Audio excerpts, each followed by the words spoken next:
ආයුබෝවන් හොඳයි දුව පුතේ අදත් අපි සූදානම් වෙනවා ඔබට තවත් සුවිශේෂී වැඩසටහනක් ආරම්භ කරන්න. ඒ තමයි අපි අද දින සිට ආරම්භ කරනවා 11 ශ්‍රේණිය දූල පුතාලගේ ගණිතය පාඩම් මාලාව. ඔබ දන්නවා 11 වසර කියලා කියන්නේ ඉතාමත්ම වැදගත් ශ්‍රේණියක්. මොකද ඔබ මුහුණ දෙනවා ඔබගේ අධ්‍යාපන කටයුතු කරන වර්ෂය තුලදීම ඔබගේ අධ්‍යාපන පොදු සහතික පත්‍ර සාමාන්‍ය පෙළ විභාගය සඳහා. ඒ නිසා අපි සූදානම් ඔබට අවශ්‍ය කරන දැනුම සරලව ඔබගේ නිවසේ සිටම ලබා ගැනීම සඳහා අවශ්‍ය වන පහසුකම සලසා දෙන්න. අපි සාකච්ඡා කරනවා විශේෂයෙන්ම 11 වසර ඔබගේ පෙළ පොතේ පළවෙනි පාඩමේ සිට සියලුම පාඩම් ඉතාමත්ම සරලව අපි සාකච්ඡා කරන්න සූදානම් ඉන්නවා. හොඳයි එහෙනම් අපි මුල සිට ආරම්භ කරන්න උත්සාහ කරමු. තාත්වික සංඛ්‍යා විශේෂයෙන්ම අපි මතක් කරනවා දෙමව්පියන් හැටියට ඔබට ඔබ දන්නා ඔබගේ හෝ ඔබගේ හිතවතුන්ගේ දුවදරුවන් සිටිනවා නම් මෙම ශ්‍රේණිය ඉගෙන ගනු ලබන 11 වන ශ්‍රේණිය ඔවුන්ට මේ පිළිබඳව දැනුවත් කරන්න කියලා අපි ඊ타ත්ම කරුණාවෙන් ඔබෙන් ඉල්ලා සිටිනවා. තාත්වික සංඛ්‍යා පාඩම ආරම්භ කිරීමට ප්‍රථම ඔබ දැනගත යුතු විශේෂ කාරණයක් තිබෙනවා. අපි බලමු සංඛ්‍යා වර්ගීකරණය පිළිබඳව අපිට අදහසක් තියෙන්න ඕනේ. ඒ නිසා මම මුලින්ම සාකච්ඡා කරන්න සූදානම් වෙනවා සංඛ්‍යා වර්ගීකරණය පිළිබඳව. අපි බලමු මුලින්ම අපි සාකච්ඡා කරන්නට සූදානම් සංඛ්‍යා වර්ගීකරණය පිළිබඳව. සංඛ්‍යා වර්ගීකරණය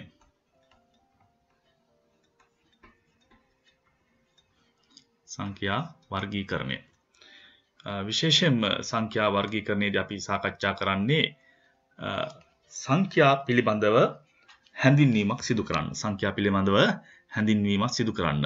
මේකෙදි බලාපොරොත්තු වෙන්නේ ඔබට හැඳින්වීමක් සිදු කරන්න. හැඳින්වීම. හොඳයි දුවේ පුතේ ඔබ දන්නවා ඔබ සංඛ්‍යා පිළිබඳව මේ වෙන විට ගොඩක් දේවල් ඉගෙනගෙන තියෙනවා. සංඛ්‍යා පිළිබඳව ඔබ මේ වෙනකොට ගොඩාක් දේවල් ඉගෙනගෙන තියෙනවා. අපි දන්න ආකාරයට මේ සංඛ්‍යා පිළිබඳව සංකල්පය අවුරුදු ගාණක් ඈතට යනවා. වසර 30000ක් පමණ ඈතට යනවා. මොකද විවිධ ශිෂ්ටාචාරවල ජීවත් වෙච්ච මිනිසුන් මානව වර්ගයා ඔවුන්ගේ සංවේදනයන් ඔවුන් එකිනෙකට අදහස් වමාරු කිරීම සිදු කිරීමට විවිධ ක්‍රම පාවිච්චි කරා. ඒකදී මේ සංඛ්‍යා පිළිබඳව ඔවුන්ට මූලික අදහසක් තිබුණේ නැති වුණත් ඔවුන් සංඛ්‍යා පිළිබඳව යම්කිසි ආකාරයකට ඔවුන්ගේ ඒ සංවේදනය සඳහා ඔවුන් සංඛ්‍යා පිළිබඳව යම්කිසි ආකාරයකට මූලිකව ඔවුන් විවිධ ක්‍රම පාවිච්චි කරා. ඉතින් මේ විවිධ ශිෂ්ටාචාරවල ස්වාධීනව ඇති වුණු මෙම සංකල්පය මොකද උනේ පස්සේ වර්ධනය වුණා, විකසනය වුණා. අන්තිමේට මුළු ලෝකයේ පුරාම මේක විකසනය වෙලා අද වන විට අපි මොකද කරන්නේ? ගණිතය කියලා අපි පොදු විෂයක් විදිහට මේ සංඛ්‍යා පිළිබඳව අපි ඉගෙන ගන්නවා. ඉතින් මේ සංඛ්‍යා පිළිබඳව අපි දැන් දන්නවා විශේෂයෙන්ම අපි ඉගෙන ගන්න ප්‍රධාන සංඛ්‍යා වර්ගයක්. මොකක්ද අපි ඉගෙන ගන්න ප්‍රධාන සංඛ්‍යා වර්ගයක්? හින්දු අරාබි සංඛ්‍යා. හින්දු අරාබි සංඛ්‍යා. හින්දු අරාබි සංඛ්‍යා. හින්දු අරාබි සංඛ්‍යා කියන එක අපි ඔබ හොඳින්ම දන්නවා. හින්දු අරාබි සංඛ්‍යා කියන්නේ අපි උදාහරණයක් විදිහට ගත්තාම අපි එදිනෙදා ජීවිතයේදී අපි ගණනය කිරීම සඳහා පාවිච්චි කරන 1 2 3 යන ආදි වශයෙන් මෙන්න මේ සංඛ්‍යාවලට අපි කියනවා මොනවද? හින්දු අරාබි සංඛ්‍යා. අපි මේවට ඕන හඳුන්වන්න පුළුවන් ගණනය සඳහා එදිනෙදා ජීවිතයේදී අපි ගණනය කිරීම සඳහා පාවිච්චි කරන සංඛ්‍යා. මේවා තමයි අපි හින්දු අරාබි සංඛ්‍යා විදිහට අපි අද ඉගෙන ගන්නවා. එතකොට මේ හින්දු අරාබි සංඛ්‍යා ඇත්තටම විශ්වාස කරනවා ගණිතඥයන් මූලිකව මේවා ආරම්භ වෙලා තියෙන ඉන්දියාවෙන් කියලා. ඉන්දියාවෙන් ආරම්භ වෙලා පසුව මේක යුරෝපයටත් පැතිරලා තියෙනවා. ඉතින් මේක ඊටාත්ම පහසු සංඛ්‍යා වර්ගයක් නිසා අද වෙන විට මුළු ලෝකයේම පොදුවේ මේ සංඛ්‍යා වර්ගය පාවිච්චි කරනවා. මේ සංඛ්‍යා වර්ගය භාවිතා කරනවා. එතකොට මේ හින්දු අරාබි සංඛ්‍යා කියනවා විශේෂයෙන්ම අපිට පුළුවන් මොනවා කරන්නද? මූලික ගණිත කර්ම සිදු කරන්න. ඒ නිසා අපිට පුළුවන් මේ හින්දු අරාබි සංඛ්‍යා පාවිච්චි කරලා මූලික මූලික ගණිත කර්ම. මූලික ගණිත කර්ම සිදු කළ හැක. සිදු කළ හැක. හොඳට මතක තියාගන්න මූලික ගණිත කර්ම සිදු කරන්න අපි මේ හින්දු අරාබි සංඛ්‍යා පාවිච්චි කරනවා. මොනවද මූලික ගණිත කර්ම? මූලික ගණිත කර්ම කියලා කියන්නේ ඔබ දන්නවා මොනවද? එකතු කිරීම. අපි පාවිච්චි කරන එකතු කිරීම කරන්න, අඩු කිරීම කරන්න, ඊට පස්සේ ಗುಣ කිරීම කරන්න, ඊට පස්සේ බෙදීම සිදු කරන්න අපිට මේ හින්දු අරාබි සංඛ්‍යා පාවිච්චි කරන්න පුළුවන්. ඒක නිසා මේ සංඛ්‍යා ඊටාත්ම වැදගත්. මීට අමතරව අපි දන්න සංඛ්‍යා වර්ගයක් තියෙනවා. ඒ තමයි ඔබ දන්නවා රෝම සංඛ්‍යා. හැබැයි රෝම සංඛ්‍යා අපි සාමාන්‍යයෙන් මූලික ගණිත කර්ම සිදු කරන්න අපි පාවිච්චි කරන්නේ නැහැ. එකතු කිරීම අඩු කිරීම වගේ දේවල් වලට අපි පාවිච්චි කරන්නේ නැහැ. රෝම සංඛ්‍යා අපි ඒවා ගන්න ගොඩක් වෙලාවට යම්කිසි රූප සටහනක් එහෙම නැත්නම් ගණිතයේදී නම් ගණිත ගැටලුවක් අංකණය කරන්න අපි සාමාන්‍යයෙන් පාවිච්චි කරනවා රෝම සංඛ්‍යා. නමුත් අපි රෝම සංඛ්‍යා පිළිබඳව මේ පාඩමේදී වැඩිදුර ඉගෙන ගන්නේ නැහැ. අපි ඉගෙන ගන්නේ හින්දු අරාබි සංඛ්‍යා පිළිබඳව. එතකොට මේවා අපිට මූලික ගණිත කර්ම කරන්න පාවිච්චි කරනවා. හැබැයි මොකද උනේ? පස්සේ කාලෙකදී මෙන්න මේ හින්දු අරාබි සංඛ්‍යා අපි දැන් 1 2 3 වශයෙන් ගණන සංඛ්‍යා කියලාත් අපි මේවා හඳුන්වනවා. පස්සේ කාලෙදී මේක ටික ටික විකසනය වුණාට පස්සේ මොකද උනේ? තව සංඛ්‍යා වර්ග මේකට එකතු වුණා. මොකද්ද? මේකට එකතු වුණා ඊට පස්සේ පසු කාලෙදී ශුන්‍ය. මොකද්ද? ශුන්‍ය. ශුන්‍ය කියන්නේ මොකද්ද? බිඳුව. ඔව්. බිඳුව කියන සංඛ්‍යාව එකතු වුණා. ඊට පස්සේ මේකට එකතු වුණා භාග සංඛ්‍යා. භාග සංඛ්‍යා මොනවද එකතුනේ? භාග සංඛ්‍යා. භාග සංඛ්‍යා එකතු වුණා.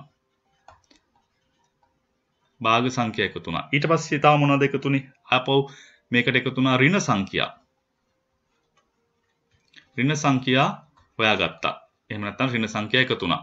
ඍණ සංඛ්‍යා. මේ වගේ ගොඩාක් සංඛ්‍යා වර්ග ඊට පස්සේ එන්න මොකද උනේ? එකතු වුණා. මේවට අලුතෙන් හොයාගත්තා. ඒ විතරක් නෙවෙයි. මේ ශුන්‍ය එහෙම නැත්නම් බිඳුව, භාග සංඛ්‍යා, ඍණ සංඛ්‍යා මීට අමතරව තවත් විශාල සංඛ්‍යා වර්ග ක්‍රමයෙන් ගණිතඥයන් සොයා ගන්න පටන් ගත්තා. ඒ කට්ටිය ඒවා පාවිච්චි කරන්න පටන් ගත්තා. විවිධාකාරී සංඛ්‍යා වර්ග. ඉතින් මේ විවිධාකාරී සංඛ්‍යා වර්ග පිළිබඳව අවධානය යොමු වුණාට පස්සේ මොකද උනේ? ගොඩාක් සංඛ්‍යා වර්ග තියෙනවා. අපි ඉතින් මේ පාඩමේදී අපි දැන් කරන්න යන්නේ මෙන්න මේ සංඛ්‍යා වර්ග පිළිබඳව අපි ටිකක් ගැඹුරින් අධ්‍යයනය කරන්න යන්නේ. ඔබ දන්නා මේ විවිධ සංඛ්‍යා වර්ග දැන් තියෙන නිසා අපි දන්නවා සංඛ්‍යා වර්ග. කියන්නේ සංඛ්‍යා වර්ග ගොඩක් තියෙනවා. මේ සංඛ්‍යා වර්ග වලටම අපි මේ ගණිතයේදී තවත් විශේෂ නමක් කියනවා. මේ වර්ග වෙනුවට අපි පාවිච්චි කරන්න පුළුවන් කුලක කියන වචනේ. මොකද්ද? කුලක. සංඛ්‍යා කුලක. කුලකයක් කියලා කියන්නේ සමූහයක් කියන එක. කියන්නේ කණ්ඩායමක්. ඒකේ සමාජිකයන් ගොඩක් ඉන්නවා. ඒක නිසා අපිට කුලකයක් කියලා හඳුන්වන්න පුළුවන් ගණිතයේදී. ඒක නිසා මේ සංඛ්‍යා වර්ග අපි පිළිබඳව මොකද කරන්නේ? ක්‍රමවත්ම මේ පාඩමේ ඉගෙන ගන්න යන්නේ. තාත්වික සංඛ්‍යා පාඩමේ අපි බලමු අපිට ඉගෙන ගන්න තියෙන පළවෙනි සංඛ්‍යා වර්ගය මොකක්ද කියලා. පළවෙනි සංඛ්‍යා වර්ගය තමයි ඔබට ඉගෙන ගන්න තියෙන නිකිල සංඛ්‍යා. මොකද්ද? නිකිල සංඛ්‍යා. ඒ නිසා මම මාතෘකාවක් වශයෙන් මෙතන ලියන්න. නිකිල සංඛ්‍යා. නිකිල සංඛ්‍යා. නිකිල සංඛ්‍යා. මේ නිකිල සංඛ්‍යා කියන සංඛ්‍යා වර්ගය ඇත්තටම බොහොම සරලව ඔබට තේරුම් ගන්න පුළුවන්. නිකිල සංඛ්‍යා අපි සාමාන්‍යයෙන් අංකණය කරන්නේ Z වලින්. ඔබ දන්නවා ගොඩක් වෙලාවට අපි ඉංග්‍රීසි හෝඩියේ තියෙන අක්ෂර පාවිච්චි කරනවා ගණිතයේදී බොහෝ විට විශේෂයෙන්ම විචල්‍යයන් සඳහා සහ විවිධ අංකණයන් සඳහා. එතකොට මොකද්ද මේ නිකිල සංඛ්‍යා? එහෙම නැත්නම් නිකිල කුලකය කියලා හඳුන්වන්න පුළුවන්. මෙය අපිට කියන්න පුළුවන් මෙය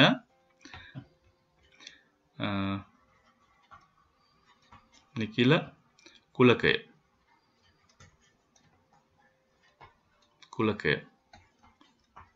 ලෙසද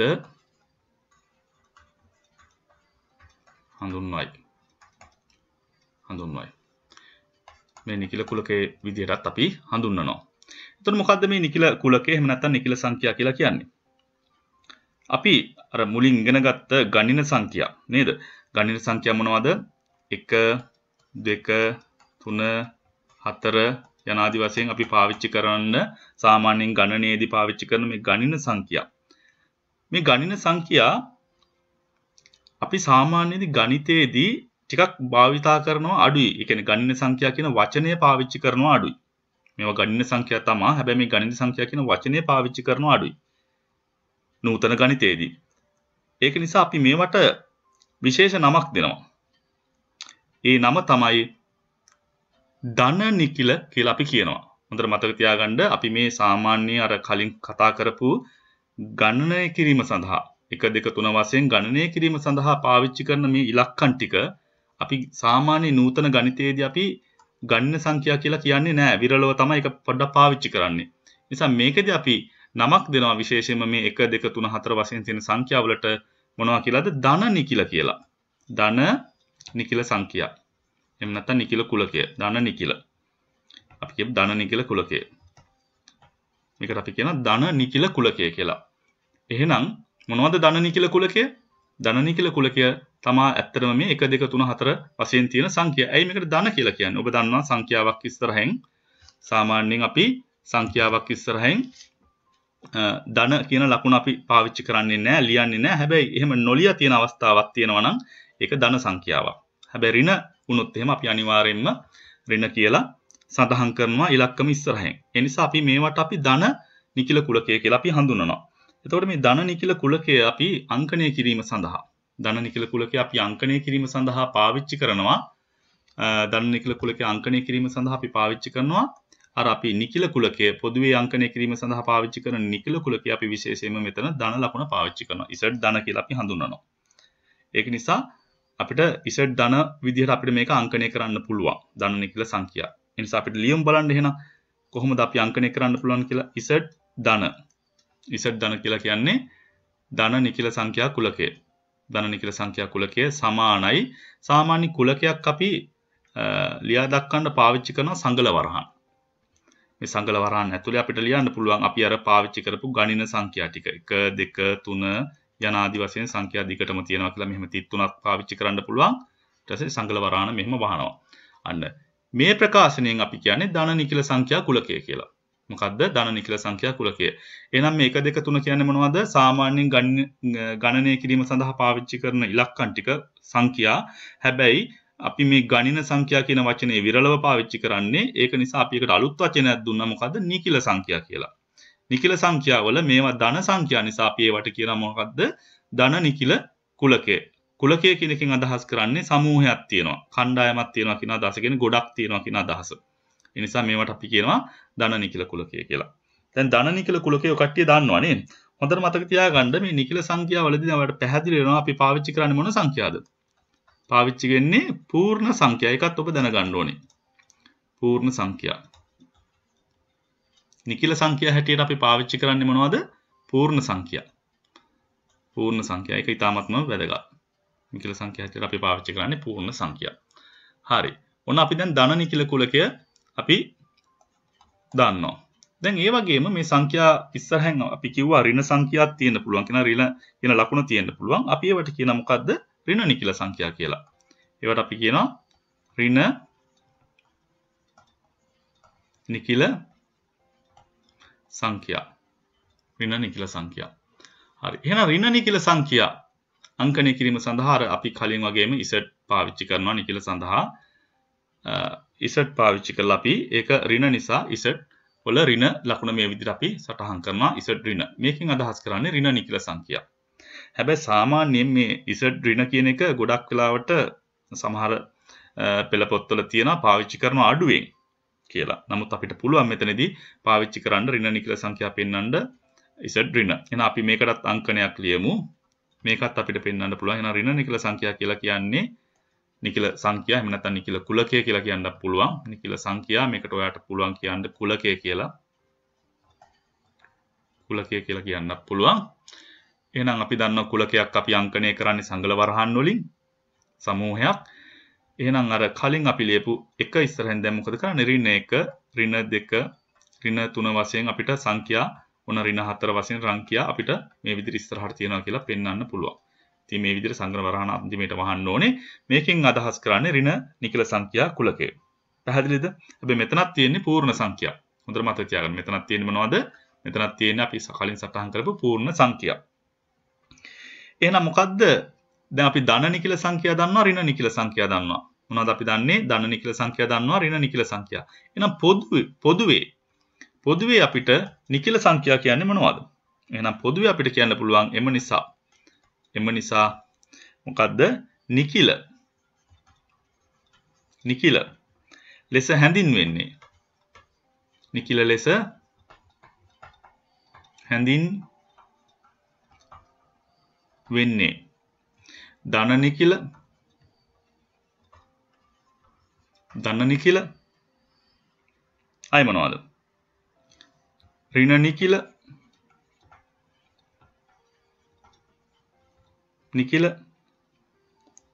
සහ තවත් තියෙන සංඛ්‍යාවක් මොකද්ද? අපි දැන් ඉගෙන ගත්ත ශුන්‍ය බිඳුව ශුන්‍ය යන සියලු සංඛ්‍යාවන්ය කියලා අපිට කියන්න පුළුවන්. සියලු සංඛ්‍යාවන්ය. පැහැදිලිනේ?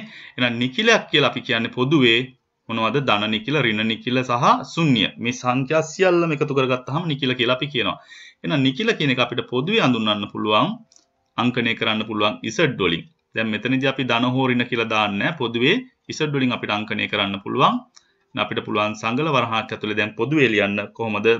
අපිට ලියන්න පුළුවන් ඍණ නිකිල ලියන්න පුළුවන් ඍණ 3, ඍණ 2, ඍණ 1. ඊට පස්සේ අපි දන්නවා මේ තියෙන ඍණ පූර්ණ සංඛ්‍යා. ඊට පස්සේ එන්නේ මොකද්ද? බිඳුව. ඊට පස්සේ ධන සංඛ්‍යානේ. ධන වල මම ධන ලියන්නේ නැහැ. ඉස්සරහින් ඉලක්කම ඉස්සරහින් නිසා 1, 2, 3 ආදි වශයෙන් සංඛ්‍යා ඉස්සරහට තියනවා කියලා මේ විදිහට තිත් තුනකින් පෙන්වනවා. අන්න මේ ඍණ සංඛ්‍යා, ධන සංඛ්‍යාය වගේම බිඳුව, ශුන්‍ය මොනවද? ඍණ සංඛ්‍යා, ධන සංඛ්‍යා, බිඳුව. මේ ඔක්කොම අපි එකට ගත්තාම අපි කියනවා නිකිල කුලකය. එහෙම නැත්නම් නිකිල සංඛ්‍යා කියලා.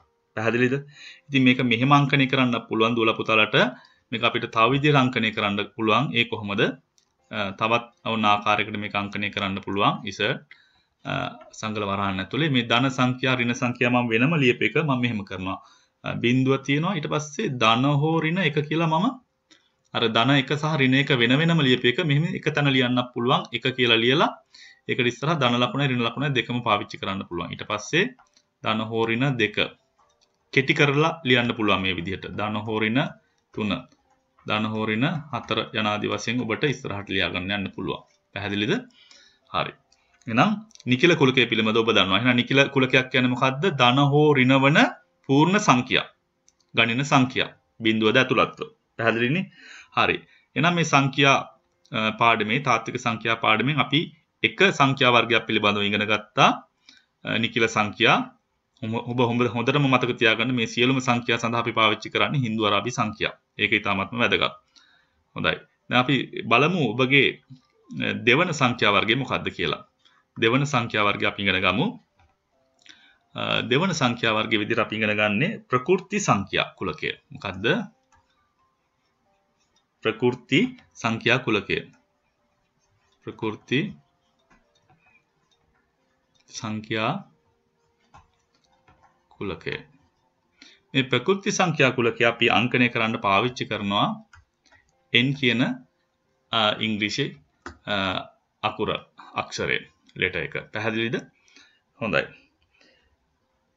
ප්‍රකෘති සංඛ්‍යා කුලකයක් කියලා කියන්නේ එහෙනම් සමූහයක් තියෙනවා, ගොඩක් තියෙනවා කියන එක. මොකද්ද මේ ප්‍රකෘති සංඛ්‍යා කියලා කියන්නේ? දැන් අපි කලින් අර නිකිල සංඛ්‍යාවලදී එහෙම නැත්නම් සාමාන්‍යයෙන් ගණනය කිරීම සඳහා පාවිච්චි කරන සංඛ්‍යා විදිහට අපි පාවිච්චි කරේ මොකද්ද? 1 2 3 වශයෙන් සංඛ්‍යා.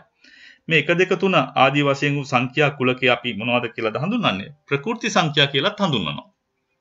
ප්‍රකෘති සංඛ්‍යා කියලාත් හඳුන්වනවා. ඉතින් ඔබ බලනවා ඇති මොකද්ද එහෙනම් මේ නිකිල සංඛ්‍යාවලයි ප්‍රකෘති සංඛ්‍යාවල කියලා ඇයි මෙහෙම දෙකක් තියෙන්නේ? ඇයි මොකද්ද මේ වෙනස කියලා? ඔබ දැන් මේ පාඩමේදී මේක ටිකක් සරලව ඉගෙන ගත්තට වෙනත් විශේෂයෙන්ම ඔබ ඉදිරියේදී ගණිතයේ උසස් පෙළට වගේ හදාරනකොට මේවා ඉතින් අපි ටිකක් ගැඹුරින් අධ්‍යයනය කරනවා. ඒක නිසා ඔබ දැනට දැනගන්න නිකිල සංඛ්‍යාවලට අමතරව ප්‍රකෘති සංඛ්‍යා කියලා කුලකයක් තිබෙනවා. ඒ ප්‍රකෘති සංඛ්‍යා කියන කුලකයේදී අපි ඒත් ඉගෙන ගන්න අපි සාමාන්‍යයෙන් ගණනය කිරීම සඳහා පාවිච්චි කරන 1 2 3 වශයෙන් අපි පාවිච්චි කරපු ඒ සංඛ්‍යා වලටම අපි තවත් අලුතෙන් නමක් දෙනවා මොකද්ද ප්‍රකෘති සංඛ්‍යා කියලා. හැබැයි මෙතනදී අපි ලියමු ප්‍රකෘති සංඛ්‍යා කියලා කියන්නේ එහෙනම් 1 2 3 මේ විදිහට ඔබට ගන්න පුළුවන් සංඛ්‍යා ඉස්සරහට ආදී වශයෙන් වූ සංඛ්‍යා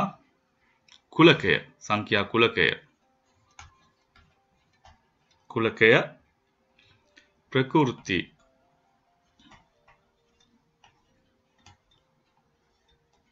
සංඛ්‍යා කුලකය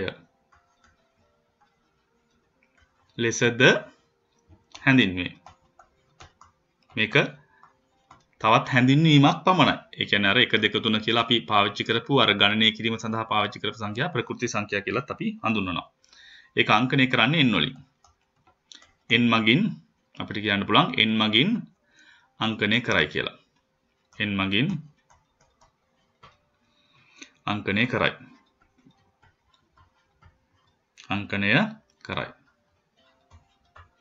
පැහැදිලිද?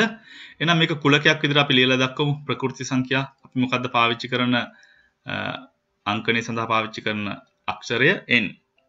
එහෙනම් n සමානයි ඔබ දන්නවා කුලකයක් විදිහට ලියනකොට සංගල වරහණක් ඕනේ. ඒකේ අපි සාමාන්‍යයෙන් අර ගණනය කිරීම සඳහා පාවිච්චි කරපු 1 2 3 කියන එහෙම කුලකයක් ඔබට ලියලා දක්වන්න පුළුවන්. ඉතින් මේක අපි ප්‍රකෘති සංඛ්‍යා කියලා අපි හඳුන්වනවා. පැහැදිලිද? ප්‍රකෘති සංඛ්‍යා. මෙතනදී ඍණ සංඛ්‍යා අපි සලකලා නැහැ. ධන සංඛ්‍යා පමණයි ගණනය කිරීම සඳහා පාවිච්චි කරන ප්‍රකෘති සංඛ්‍යා. නිකිල සංඛ්‍යා පාඩමේදී මේ ධන සංඛ්‍යා වලට අමතරව ඍණ සංඛ්‍යා සහ බිංදුවත් අපි යොදාගත්ත නිකිල කුලකය හඳුන්වන්න. පැහැදිලි නේද? හරි මේක පොඩි මතකයක් විදියට තියාගන්න. හැබැයි හොඳට මතක තියාගන්න සමහරක් පාඩම් වලදී මේ ප්‍රකෘති සංඛ්‍යා සඳහා අපි බිංදුවත් පාවිච්චි කරනවා. බිංදුවත් යොදා ගන්න අවස්ථා තියෙනවා. ඉතින් හැබැයි විශේෂයෙන්ම එහෙම බිංදුව යොදා ගන්නවා නම් ඒ කට්ටිය ඒක මුලින්ම සඳහන් කරනවා ප්‍රකෘති සංඛ්‍යා සඳහා අපි බිංදුවත් පාවිච්චි කරනවා බිංදුවත් යොදා ගන්නවා කියන එක. ඒක ගැටලුවක් නැහැ. ඔබ දැනට ඉගෙන ගන්න 1 2 3 වශයෙන් අපි සාමාන්‍යයෙන් ගණනය කිරීම සඳහා පාවිච්චි කරන සංඛ්‍යා ප්‍රකෘති සංඛ්‍යා විදිහට අපි ඉගෙන ගන්නවා කියලා. පැහැදිලිද? ඔන්න සංඛ්‍යා වර්ග දෙකක් ගැන අපි ඉගෙන ගත්තා. අපි බලමු ඔබගේ ඊළඟ සංඛ්‍යා වර්ගය ගැන ඉගෙන ගන්න. ඊළඟ සංඛ්‍යා වර්ගයේ විදිහට අපි ඉගෙන ගන්න සූදානම් වන්නේ ඊටමත් වැදගත් සංඛ්‍යා වර්ගයක් පරිමේය සංඛ්‍යා කුලකය. මොකද්ද? පරිමේය සංඛ්‍යා කුලකය. මම මෙතන ලියනවා ඔබගේ තුන්වෙනි සංඛ්‍යා වර්ගයේ විදිහට අපි ඉගෙන ගන්න හදන්නේ තුන්වෙනි සංඛ්‍යා වර්ගයේ ඉගෙන ගන්න හදන්නේ පරිමේය සංඛ්‍යා කුලකය. පරිමේය සංඛ්‍යා කුලකය. හොඳයි දුවපතේ පරිමේය සංඛ්‍යා අපි අංකණය කිරීම සඳහා පාවිච්චි කරනවා q කියන අක්ෂරය. ඉංග්‍රීසි ඕඩියේ තියෙන q කියන අක්ෂරය පාවිච්චි කරනවා මොනවටද? පරිමේය සංඛ්‍යා. මොකද්ද මේ පරිමේය සංඛ්‍යා කියලා කියන්නේ? පරිමේය සංඛ්‍යා කියලා කියන්නේ ඔබ නිකිල පාඩමේදී නිකිල සංඛ්‍යා කියලා නිකිල කුලකය කියලා කියන්නේ පූර්ණ සංඛ්‍යා විදිහට අපි ඉගෙන ගත්තා නේ පූර්ණ සංඛ්‍යා විදිහට. ඒතකොට පරිමේය සංඛ්‍යා කියලා කියන්නේ ඇත්තටම භාග සංඛ්‍යා. හැබැයි මේ භාග සංඛ්‍යාවල විශේෂ ලක්ෂණයක් තියෙනවා. මොකද්ද? ඒ භාග සංඛ්‍යාවක් අපි ගත්තාම ඔබ දන්නවා භාග සංඛ්‍යාවක් ගත්තාම සාමාන්‍යයෙන් අපි ගමු අපි දන්න සරලම භාග සංඛ්‍යාව. මොකද්ද? 2න් 1.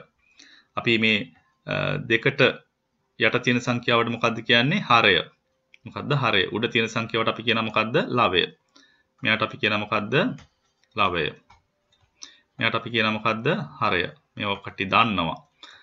එතකොට මේක තමයි භාග සංඛ්‍යාවක්. මේ භාග සංඛ්‍යාව බලන්න ලවයේ විදිහට තියෙන්නේ මොකද්ද? 1. 1 කියන්නේ මොකද්ද? පූර්ණ සංඛ්‍යාවක්. ධන නිකිලයක්. ඒ නිසා උඩ තියෙන්නේ මොකද්ද? ලවයේ විදිහට නිකිල සංඛ්‍යාවක්. ඊට පස්සේ හරයේ විදිහට තියෙන්නේත් මොකද්ද? පූර්ණ සංඛ්‍යාවක් තියෙන්නේ ධන. එහෙනම් එතනක් තියෙන්නේ මොකද්ද? නිකිල සංඛ්‍යාව. මේ විදිහට ලවයේ සහ හරයේ සඳහා නිකිල සංඛ්‍යා සහිත භාගවලට අපි කියනවා මොනවද? පරිමේය සංඛ්‍යා කියලා. මොනවද? පරිමේය සංඛ්‍යා කියලා. හැබැයි හොඳට මතක තියාගන්න මෙතනදී හරයට බිඳුව තියෙන්න බෑ. හරය බිඳුවට අසමාන වෙන්න ඕනේ. බිඳුව තිබ්බොත් මොකද්ද වෙන්නේ? එක බෙදීම බිඳුව වෙනවනේ. මේක එක බෙදීම බිඳුව ඇත්තටම අර්ථ දක්වන්න අමාරුයි. මේකද ඔබ ඉගෙන ගන්නවා. මේකට විශාල වශයෙන් වෙනම අගයක් වෙනවා. අපි ඒකට අනන්තය කියලා කියනවා. ඒක අපි සාමාන්‍යයෙන් ගණිතයේදී අර්ථ දක්වනවා අඩුයි. ඔබට විශේෂම ඔබගේ විෂය නිර්දේශය තුල අපි මේක ඉගෙන ගන්නේ නැහැ. ඒක නිසා හොඳට මතක තියාගන්න පරිමේය සංඛ්‍යා කියලා කියන්නේ අපි භාග සංඛ්‍යා විදිහට සලකන්න පුළුවන්. මේ භාග සංඛ්‍යා වල හරය සහ ලවයට තියෙන්න ඕනේ නිකිල සංඛ්‍යා. නිකිල සංඛ්‍යා. ඒතකොට අපි මේවට අපි කියනවා පරිමේය සංඛ්‍යා කියලා. අපි එතන පොඩ්ඩක් සඳහන් කරගමු. පරිමේය සංඛ්‍යා කියන එකේ හැඳින්වීම සඳහා හරයේ හා ලවයේ නිකිල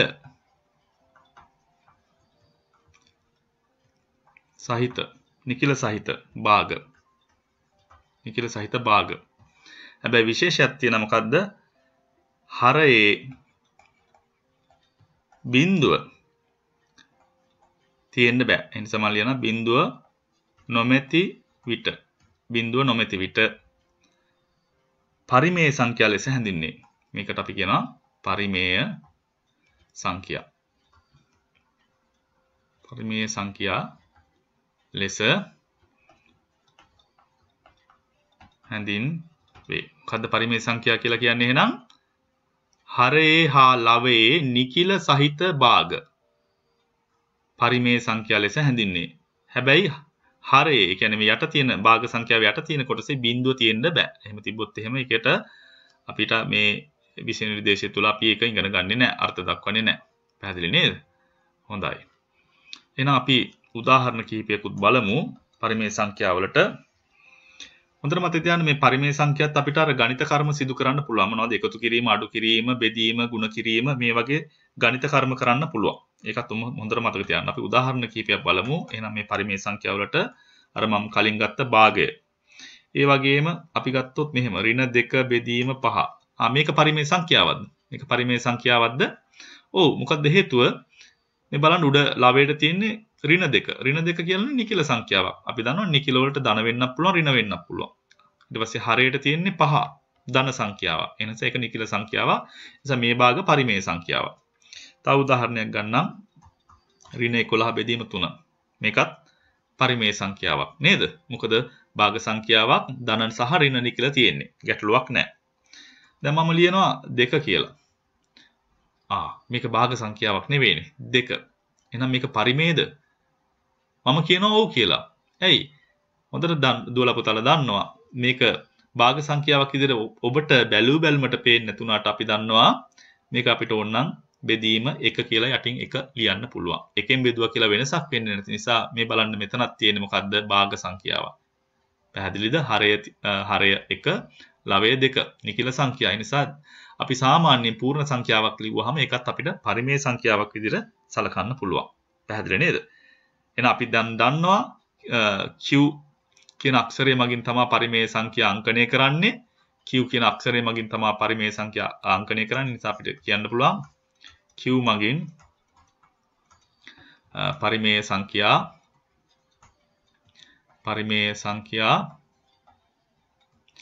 අංකණය කරයි.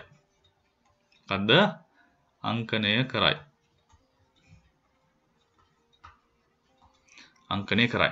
එනිසා අපි දැන් මේ පරිමේය සංඛ්‍යා කුලකයක් විදිහට ලියමු බලන්න. පරිමේය සංඛ්‍යා කුලකය අපි දැන් දන්නවා. ඒක අපි දැන් කුලකය විදිහට අංකණයෙන් ලියමු බලන්න. එහෙනම් ඔන්න Q අපි දන්න කුලක ලියන විදිය දන්නවා. පොදුවේ දැන් අපි ලියන්න යන්නේ පරිමේය සංඛ්‍යා කියන එක පොදුවේ අර්ථ දක්වන්න යන්නේ ඕනම සංඛ්‍යාවක් සඳහා අපිට ලියන්න පුළුවන්. අපි දන්නවා මොකද්ද ලියන්න ඕනේ සංගල වරහණක්.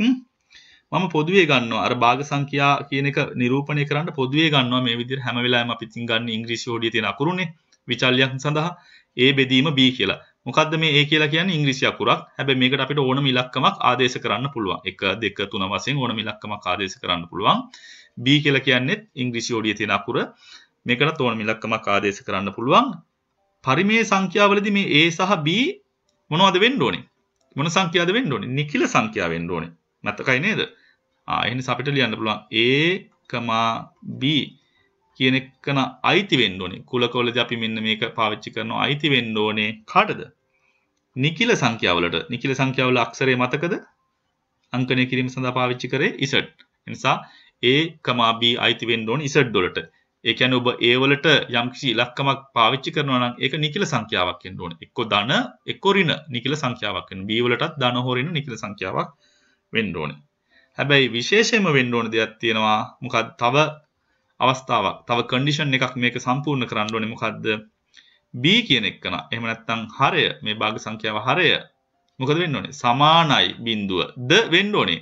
සමානයි බිඳුවද? නෑ. මොකද්ද? මෙයා අසමාන වෙන්න ඕනේ බිඳුවට. ඇයි අසමාන වෙන්න ඕනේ? බිඳුව වුණොත් එහෙම අපිට අර බිඳුවෙන් බෙදනකොට සාමාන්‍යයෙන් අපි මේ ඉගෙන ගන්න විෂය නිර්දේශය තුල අපි ඒක සාකච්ඡා කරන්නේ නැහැ. අපි කියනවා ඒකට විශාල වශයෙන් අපිට කිසිම උත්තරයක් කියන්න බෑ. අනන්තය කියලා තමයි අපි සාමාන්‍යයෙන් ගන්න. ඒ නිසා අර්ථ දක්වන්නේ ඒක ගැටලුවක් නෑ. ඔබ දැනගන්න හරයට බිඳුව එන්න බෑ. බිඳුව ඉලක්කම එන්න බෑ. අන්න මේ විදිහට තිබ්බොත් එහෙම මෙන්න මේ විදිහට තිබ්බොත් එහෙම අපිට ඒක පරිමේය සංඛ්‍යාවක් කියලා කියන්න පුළුවන්. පැහැදිලිද? පරිමේය සංඛ්‍යාවක් කියලා කියන්න පුළුවන්. මේක තමයි පරිමේය සංඛ්‍යාවල පොදු ප්‍රකාශනය. එහෙම නැත්නම් අර්ථ දැක්වීම අංකණය. පැහැදිලිනේ? හොඳයි. මේක ඔබ දැනට දැනගන්න මේ විදිහට. අපි බලමු අපිට තියෙන ඊළඟ සංඛ්‍යා වර්ගය පිළිබඳව ඉගෙන ගන්න. ඊළඟ සංඛ්‍යා වර්ගය තමයි දුලපතලට තියෙන ඊළඟ සංඛ්‍යා වර්ගය තමයි ඒකත් ඉතාමත්ම වැදගත් සංඛ්‍යා වර්ගයක්. හතරවෙනි සංඛ්‍යා වර්ගය ඔබට ඔබගේ විසි නිර්දේශය තුල තියෙන පරිමේය සංඛ්‍යාවල විරුද්ධ පැත්ත. මොකක්ද එහෙනම්? අපරිමේය නේද? අපරිමේය සංඛ්‍යා අපි ඒකට කුලකය සංඛ්‍යා කුලකය කියලා හඳුන්වනවා. අපරිමේය සංඛ්‍යා කුලකය. පැහැදිලිද? මේ අපරිමේය සංඛ්‍යා කුලකය අපි අංකණය කිරීම සඳහා පාවිච්චි කරනවා.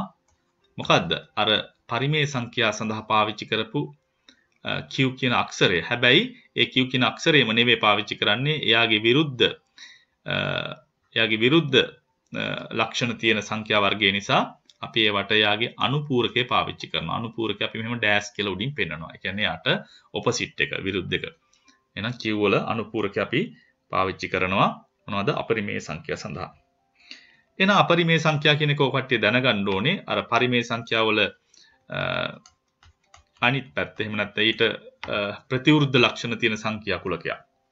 මොකද්ද පරිමේය සංඛ්‍යාවල තිබ්බ ලක්ෂණය? පරිමේය සංඛ්‍යාවල ඔබ ඉගෙන ගත්තා. එයාගේ තිබ්බ ලක්ෂණය තමයි මේ a වලටයි b වලටයි එන්න ඕනේ නිකිල සංඛ්‍යා නේද? භාග සංඛ්‍යාවක් විදිහට පෙන්වන්න පුළුවන්. a වලටයි b වලට නිකිල එන්න ඕනේ. එහෙනම් අපරිමේය සංඛ්‍යාවලදී මොකද වෙන්න ඕනේ? අපරිමේය සංඛ්‍යාවලදී a සහ b සඳහා නිකිල එන්න බෑ. භාග සංඛ්‍යාවක් විදිහට පෙන්වන්න පුළුවන්. හැබැයි a සහ b වලට සමහරක් වෙලාවට එක්කෝ a වලට එහෙම නැත්නම් b වලට නිකිල සංඛ්‍යා තියෙන්න බෑ. අන්න ඒ අවස්ථාව තමයි අපි අපරිමේය සංඛ්‍යා කියලා අපි හඳුන්වන්නේ. අපි ඒක මේ විදිහට ලියමු. මම කට්ටියට පොඩ්ඩක් ඉස්සරම ලියලා පෙන්නන්නම්. a හා b a හා b මොකද්ද? a හා b නිකිලවන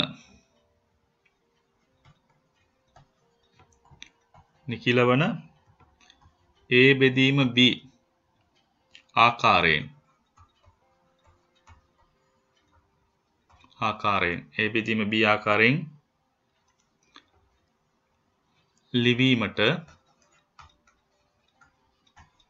ලිවීමට නොහැකි සංඛ්‍යා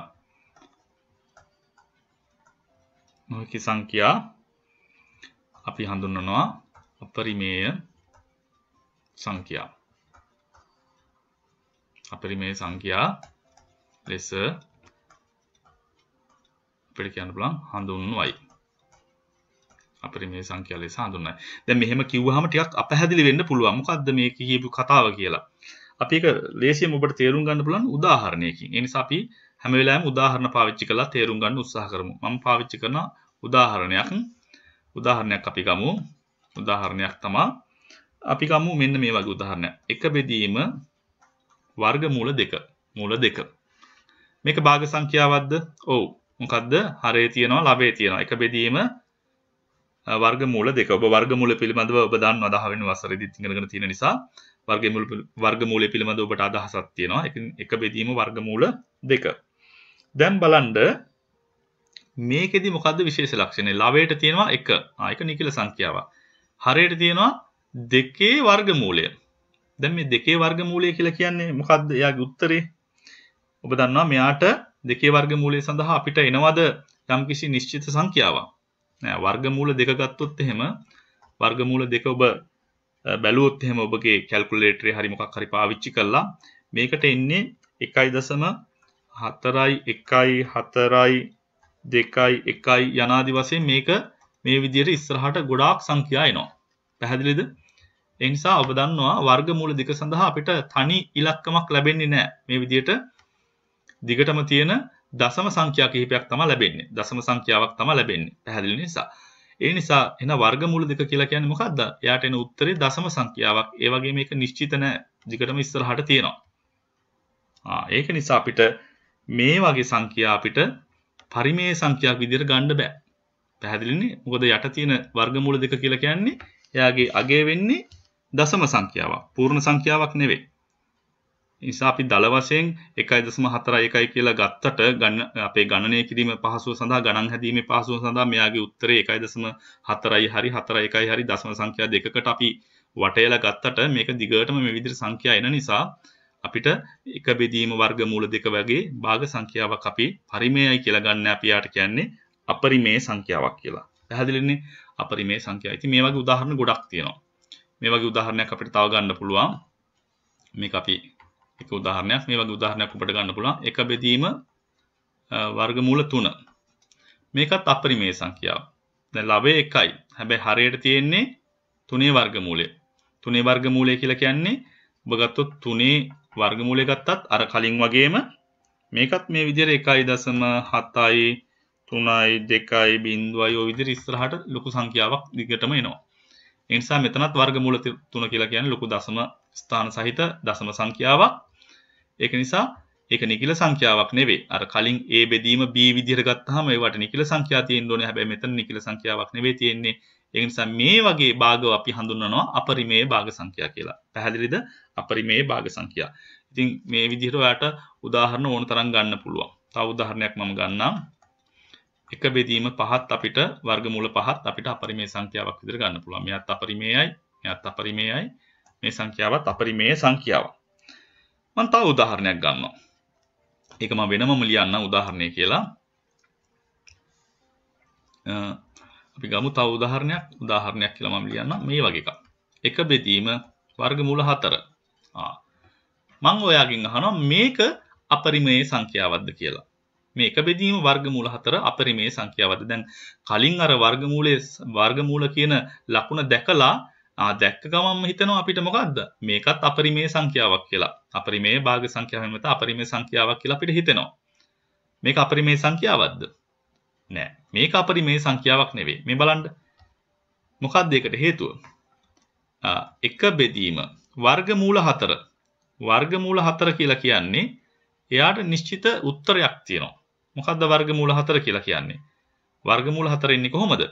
අපි දන්නවා 2 ගුණ කිරීම 2 උත්තරේ කීයද? 4යි. 2 වැඩි කිරීම 2 උත්තරේ කීයද? 4යි. මේක අපි දන්නවා දර්ශක පාඩමෙත් ඔකට ඉගෙන ගන්නවා. මේක අපිට ලියන්න පුළුවන් දෙකේ ඉලක්කම් දෙකක් එකට ගුණ වෙන නිසා දෙකේ දෙවෙනි බලය සමානයි 4යි. අපිට දැන් 4ේ වර්ගමූලය හොයන්න ඕන නම් මොකද කරන්න ඕනේ? දෙපැත්තටම වර්ගමූල ලකුණ ගත්තොත් එහෙම මේ බලන්න අපිට කියන්න පුළුවන් මොකද්ද 4ේ වර්ගමූලය වෙන්නේ මොකද්ද? මේ වර්ගමූල ලකුණෙන් කියන්නේ ඇත්තටම මම කට්ටියට මේ පැහැදිලි කරන්නේ තව ටිකක් මේක දැනගන්න දෙකේ දෙවෙනි බලය මේ බලන්න පුතේ මේ වර්ගමූල ලකුණෙන් කියලා කියන්නේ භාගවෙනි බලයට සමානයි. වර්ගමූලය කියලා කියන්නේ ආගේ භාගවෙනි බලයට සමානයි. මේවා දැනගන්න ඕනේ ඔය කට්ටිය. ඒ නිසා මම වර්ගමූල ලකුණ ඉවත් කරලා මෙතන ඔය කට්ටියට පේන්න ලිව්වා භාගවෙනි බලයක් විදිහට.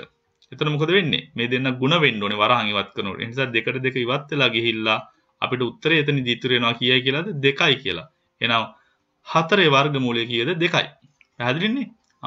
එහෙනම් අපිට කියන්න පුළුවන් 4ේ වර්ගමූලයට අපිට නිශ්චිත පූර්ණ සංඛ්‍යාවක් ආවා මේ. නිශ්චිත පූර්ණ සංඛ්‍යාවක් ආවා. එක බෙදීම 2 කියලා. දැන් බලන්නකෝ. 1 කියලා කියන්නේ ධන නිකිල සංඛ්‍යාවක් 2 කියලා කියන්නේ ධන නිකිල සංඛ්‍යාවක්. මෙයා එහෙනම් මොකද්ද? අපරිමේයද? නෑ මෙයා පරිමේය. මොකද්ද? මෙයා පරිමේයයි. පැහැදිලිද? අපරිමේය නෙවෙයි. ඒ නිසා ඔබ හොඳට මතක තියාගන්න. පූර්ණ වර්ග තියෙන සංඛ්‍යා වල වර්ගමූලය අපි හරියටම ඉලක්කමකින් එන නිසා ඒ නිසා පූර්ණ වර්ගයක් නොවන ඕනම ධන නිකිලයක් තමයි අපි ගන්න ඕනේ අපරිමේය සංඛ්‍යාවක් වෙන්න නම්. ඒ කියන්නේ ඔබ උදාහරණයක් විදිහට ගත්තොත් එහෙම තවත් උදාහරණයක් විදිහට ගත්තොත් එහෙම 1 බෙදීම 9 එයාගේ වර්ගමූලය තිබ්බොත් මේකත් අපරිමේය නෙවෙයි. මොකද හේතුව අපිට මේක ලියන්න පුළුවන් 1 බෙදීම 9 වර්ගමූලය අපි දන්නවා 3යි කියලා. නිශ්චිත ඉලක්කමක් එනවා. මේකත් පරිමේයයි. මේකත් පරිමේයයි. පැහැදිලිනේ? ඒ නිසා අපරිමේය වෙන්න නම් මේ විදිහට පූර්ණ වර්ගයක් නොවන ඕනම සංඛ්‍යාවක වර්ගමූලය වෙන්න ඕනේ. පූර්ණ වර්ගයක් නොවන ඕනම සංඛ්‍යාවක්. නිසා මම මෙතනින් සටහනක් විදිහට ලියන්නම් ඔය කට්ටියට. පූර්ණ වර්ගයක් නොවන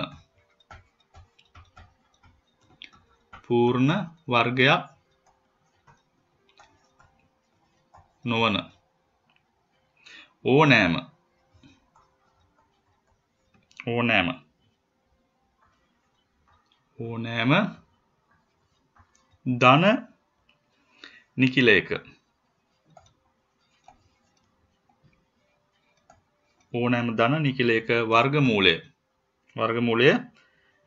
අපරිමේය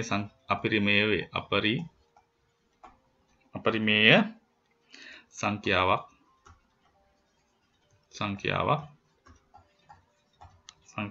වේ. අපරිමේය සංඛ්‍යාවක් වේ. පැහැදිලිද? අපරිමේය සංඛ්‍යාවක් වේ කියලා අපිට කියන්න පුළුවන්. ඒ කියන්නේ පූර්ණ වර්ගයක් වෙන්නේ නැහැ කියලා කියන එකකින් අදහස් කරන්නේ ඔබ දැන් ගත්තොත් එහෙම මොකද්ද පූර්ණ වර්ග සංඛ්‍යා? ඔබ ගත්තොත් එහෙම දෙවරක් 2 4 නිසා 4 කියන්නේ පූර්ණ වර්ගමූලයක් පූර්ණ වර්ගයක් තියෙන නිසා යාගේ වර්ගමූලය 2යි කියලා එනවා. ඒ වගේම 3 වරක් 3 9 4 වරක් 4 16 5 වරක් 5 25 6 වරක් 6 36 4ක් 7 49. ඉතින් මේවා තමයි මේ බලන්න මේ වගේ වර්ගමූලය ගත්තොත් එහෙම අපි දන්නා මෙයාගේ වර්ගමූලය කෙලින්ම අපිට 2යි, මෙයාගේ වර්ගමූලය 3යි, මෙයාගේ වර්ගමූලය අපිට 4යි. පැහැදිලිනේ? මෙයාගේ වර්ගමූලය 5යි, මෙයාගේ වර්ගමූලය කීයද? 6යි, මෙයාගේ වර්ගමූලය කීයද? 7යි වශයෙන්. ඊට පස්සේ 64 වර්ගමූලය ඕනනම් 8යි. අන්න විදියට 9 81 වර්ගමූලය 9 විදිහට පූර්ණ. ඒ නිසා මෙන්න මේ වර්ගමූල ලකුණ සහිත මේ 4 9 16 25 36 49 වගේ සංඛ්‍යා අපිට පරිමේයයි අපරිමේයයි කියලා ගන්න බෑ. පැහැදිලිනේ? ඒවා පරිමේය ගණයට වැටෙන්නේ. එහෙනම් අපරිමේය වෙන්න නම් මොකද වෙන්න ඕනේ? අපරිමේය වෙන්න නම් මේ පූර්ණ වර්ගයක් නැති ඒවා. මොනවද පූර්ණ වර්ගයක් නැති ඒවා කියලා කියන්නේ? පූර්ණ වර්ගයක් නැති වෙන ඒවා තමයි ඔබට 2 වර්ගමූලය ගන්න පුළුවන්. 2 වර්ගමූලය. පැහැදිලිනේ? ඊට පස්සේ 3 වර්ගමූලය. ඊට පස්සේ දැන් 4 ගන්න බෑනේ. ඒ නිසා 5 වර්ගමූලය. ඊට පස්සේ 6 වර්ගමූලය. ඊට පස්සේ 7 වර්ගමූලය. 8 වර්ගමූලය. 9 ගන්න බෑනේ. මේ 9 මෙතන පූර්ණ වර්ගයකට ගියානේ. ඒ නිසා 10 වර්ගමූලය. අන්න මේ වගේ වර්ගමූල සංඛ්‍යා අපිට අපරිමේය සංඛ්‍යා විදිහට ගන්න පුළුවන්. පැහැදිලි නේද? මේවා භාග සංඛ්‍යාවක තිබ්බහම ඒවා අපිට අපරිමේයයි කියලා කියන්න පුළුවන්. ඔන්න ඒ නිසා දැන් ඔබ පරිමේය සංඛ්‍යා දන්නවා. පරිමේය සංඛ්‍යාවල හරය සහ ලවය නිකිල උනේ. දැන් අපරිමේය සංඛ්‍යාවක් දන්නවා. එහෙනම් අපරිමේය සංඛ්‍යාවල අපිට අර A බෙදීම B A සහ B නිකිල වශයෙන් අපිට ලියන්න බෑ. මොකද ඒවට ඒ වගේ ඒ වර්ගමූලය අපි ගත්තාම ඒවට විශාල වශයෙන් වර්ගමූලයේදී දශම සංඛ්‍යා ලැබෙන නිසා. පැහැදිලිනේ? හරි. එහෙනම් අපි දැන් ඉගෙන ගත්තේ මොකද්ද? අපරිමේය සංඛ්‍යා. පැහැදිලිනේ? අපි දැන් තවත් සංඛ්‍යා වර්ගයක් එහෙනම් අපි ඉගෙන ගන්න යන්නේ ඊට පස්සේ අපි ඉගෙන ගත්තා නිකිල කුලකය, ඊට පස්සේ ප්‍රකෘති සංඛ්‍යා කුලකය, ඊට පස්සේ ඔබ ඉගෙන ගත්තා පරිමේය සංඛ්‍යා, ඊට පස්සේ ඔබ ඉගෙන ගත්තා අපරිමේය සංඛ්‍යා. දැන් අපේ පස්වෙනි සංඛ්‍යා වර්ගය අපි ඉගෙන ගන්න යන්නේ පස්වෙනි සංඛ්‍යා වර්ගය. පස්වෙනි සංඛ්‍යා වර්ගයට අපි සාකච්ඡා කරන්න යන්නේ තාත්වික සංඛ්‍යා. මොකද්ද තාත්වික සංඛ්‍යා? මේක තමයි කට්ටියගේ පාඩමේ නමක් නේද? පළවෙනි පාඩම තාත්වික සංඛ්‍යා කියලා කියන්නේ. තාත්වික සංඛ්‍යා කුලකය. හොඳයි මේ තාත්වික සංඛ්‍යා සඳහා අපි පාවිච්චි කරනවා ඒක අපි අංකණය කරන්න r කියන අක්ෂරය. r කියන අක්ෂරය මේක අපි රියල් නම්බර්ස් කියලා කියනවා. තාත්වික සංඛ්‍යා කුලකයේ සඳහා අපි r පාවිච්චි කරනවා. එතකොට මේ තාත්වික සංඛ්‍යා කියලා කියන්නේ විශේෂ සංඛ්‍යා වර්ගයක් නෙවෙයි. අර අපි දැන් පරිමේය සංඛ්‍යාවලදී පාවිච්චි කරපු සංඛ්‍යා සහ පරිමේය සංඛ්‍යාවලදී ඉගෙන ගත්ත සංඛ්‍යයයි ඊට පස්සේ අපරිමේය සංඛ්‍යා යටතේ ඉගෙන ගත්ත සංඛ්‍යයයි මේ දෙන්නම එකතු කරපුවාම මේ දෙන්නම එක කුල මේ දෙන්නම එකතු කරලා අපි කුලකයක් විදිහට පොදුවේ සැලකපුවාම අපි ඒවට කියනවා මොනවද තාත්වික සංඛ්‍යා කියලා. ඒවට අපි තාත්වික සංඛ්‍යා. එහෙනම් මේ තාත්වික සංඛ්‍යා කියන එකෙන් අදහස් කරන්නේ මේ සංඛ්‍යා පවතිනවා කියන එක. දැන් ඔබ දන්නා පුතේ සංඛ්‍යා රේඛාවක් ගත්තොත් එහෙම ඔබ සංඛ්‍යා රේඛාව ගත්තොත් එහෙම සාමාන්‍යයෙන් අපි මේ ඕනම තැනක අපි බිංදුව කියලා ලකුණු කරොත් එහෙම සංඛ්‍යා රේඛාව අපි පාවිච්චි කරන්නේ සංඛ්‍යා නිරූපණය කරන්න. අපි දන්නවා මේ පැත්තේ අපි ධන සංඛ්‍යා මේ පැත්තේ ඍණ සංඛ්‍යා සාමාන්‍ය නිරූපණය කරන්නේ නේද? එතකොට මෙතනදී මම 1 2 3 4 ආදි වශයෙන් නිරූපණය කරනවා. බිංදුවෙන් මේ පැත්තේ ඍණ 1 ඍණ 2 ඍණ 3 ආදි වශයෙන් මෙහෙම දිගටම අපිට ගන්න පුළුවන්. මේ ඊතලෙන් පෙන්වන්නේ මේක අපිට ඕන තරම් දිගට යන්න පුළුවන්. සංඛ්‍යා නිරූපණය සඳහා අපි සංඛ්‍යා රේඛාව පාවිච්චි කරනවා. ඉතින් මේ සංඛ්‍යා රේඛාවේ මේ බලන්න 1 2 3 වශයෙන් 4 වශයෙන් අපිට මේ ධන නිකිල තියෙනවා. මේ පැත්තට ඍණ නිකිල තියෙනවා. අපි මේ වගේ හරියට මැද ලක්ෂයක් ගත්තොත් මේ මැද ලක්ෂය අපි දන්නවා 1යි 2යි අතර තියෙනවා කියලා කියන්නේ මොකද්ද? 1යි භාගය මේ තියෙන්නේ. පැහැදිලිවනේ? 0.1 අතර අපි මැද ලක්ෂයක් ගත්තොත් මොනවද එතන තියෙන්නේ? භාගය හරියටම. අන්න මේ විදිහට අපිට මේ සංඛ්‍යා වලට අපි කියනවා මොකද්ද? අපි මේ භාගය එහෙම නැත්නම් 1යි භාගය මේ වගේ සංඛ්‍යා අපිට මේ සංඛ්‍යා රේඛාවේ මේ විදිහට නිරූපණය කරන්න පුළුවන්. ඒ කියන්නේ මේවා පරිමේය සංඛ්‍යා. පරිමේය සංඛ්‍යා නිසා අපිට මේවා සංඛ්‍යා රේඛාවේ නිරූපණය කරන්න පුළුවන්. ඒතර අපි අර ඉගෙන ගත්ත අපරිමේය සංඛ්‍යා. ඒ කියන්නේ 1 බෙදීම වර්ගමූල 2 වගේ. 1 බෙදීම වර්ගමූල 2. අපි දන්නවා 1 බෙදීම වර්ගමූල 2 කියලා කියන්නේ වර්ගමූල 2ට මම කිව්වා 1.4යි 1යි මේ විදිහට දිගටම සංඛ්‍යා දශම සංඛ්‍යා ලැබෙනවා කියලා. ඉතින් මේ වගේ එකක් අපිට හරියටම මේ සංඛ්‍යා රේඛාවේ කොතනද හරියටම තියෙන්නේ කියලා නිශ්චිතවම හරියටම පොයින්ට් එකක් පෙන්වන්න බැරි වුණාට මොනවද අපරිමේය සංඛ්‍යා හරියටම කොතනද තියෙන්නේ කියලා නිශ්චිතව දැන් පරිමේය සංඛ්‍යාව නම් අපිට හරියටම කියන්න පුළුවන් මෙන්න එක මෙතන තියෙනවා එක මෙතන තියෙනවා ඊට පස්සේ දෙක මෙතන තියෙනවා තුනේ ඉලක්කම මෙතන තියෙනවා යනාදි වශයෙන් ඊට පස්සේ භාගය නම් හරියට මෙතන මැද තියෙනවා මේ දෙන්න අතර තියෙනවා 1යි භාගය නම් මේ දෙන්න අතර මැද තියෙනවා 1යි 2යි අතර එහෙනම් 2යි භාගය නම් 2යි 3යි අතර තියෙන වශයෙන් සංඛ්‍යා රේඛාවේ අපිට හරියටම නිශ්චිත ස්ථානයක් පෙන්වන්න පුළුවන්. හැබැයි අපරිමේය සංඛ්‍යා වලට අපිට හරියටම පොයින්ට් එකක් පෙන්වන්න අමාරුයි. මොකද හේතුව මේ හරේදී දශම සංඛ්‍යාවක් ලැබෙන්නේ ඒක නිශ්චිත දශමයක් නෙවෙයි. දශම සංඛ්‍යාව දිගටම පවතින දශම සංඛ්‍යාවක්. දිගටම ඉලක්කම එනවා ඉස්සරහට. එතකොට අපිට හරියටම එක ස්ථානයක් පෙන්වන්න බෑ. හැබැයි බැරි වුණාට මේ අපරිමේය සංඛ්‍යාවත් මේ සංඛ්‍යා රේඛාවේ කොතන හරි තියෙන්න ඕනේ. පැහැදිලිද? තියෙන සංඛ්‍යාවක්. එනිසා මේ පරිමේය සංඛ්‍යයයි අපරිමේය සංඛ්‍යයයි සංඛ්‍යා රේඛාවක නිරූපණය කරන්න පුළුවන්. බැරි නෑ. අන්න ඒක නිසා මෙන්න මේ පවතින සංඛ්‍යා පරිමේය සංඛ්‍යා සහ අපරිමේය සංඛ්‍යා දෙන්නම එකට අපි පොදුවේ අපි එයාට අලුතෙන් නමක් දෙනවා මොනවද? තාත්වික සංඛ්‍යා කියලා. තාත්වික සංඛ්‍යා කියන එකෙන් අදහස් කරන්නේ පවතින සංඛ්‍යා real numbers. පැහැදිලිනේ? පවතින සංඛ්‍යා. එනිසා හොඳට මතක තියාගන්න තාත්වික සංඛ්‍යා කියලා කියන්නේ පරිමේය සහ අපරිමේය සංඛ්‍යා අපි පොදුවේ ගත්තාම අපි ඒවට කියනවා තාත්වික සංඛ්‍යා. ඒවා අපි r කියන අක්ෂරයෙන් නිරූපණය කරනවා. එනිසා මට මෙහෙම කියන්න පුළුවන් සංඛ්‍යා රේඛාවක්. සංඛ්‍යා රේඛාවක් මත පිහිටි සංඛ්‍යා රේඛාවක් මත පිහිටි සියලු ලක්ෂ අපි සාමාන්‍යයෙන් ලක්ෂ කියලා කියන්නේ මේ පොයින්ට් වලට අපි සංඛ්‍යා රේඛාවක තියෙන මේ පොයින්ට් වලට අපි කියන්නේ ලක්ෂ කියලා. ඒ ලක්ෂ වලින් තමයි අපි ඉලක්කමක් පෙන්වන්නේ. සියලු ලක්ෂ අපිට කියන්න පුළුවන් සියලු ලක්ෂ පරිමේය සංඛ්‍යා හෝ අපරිමේය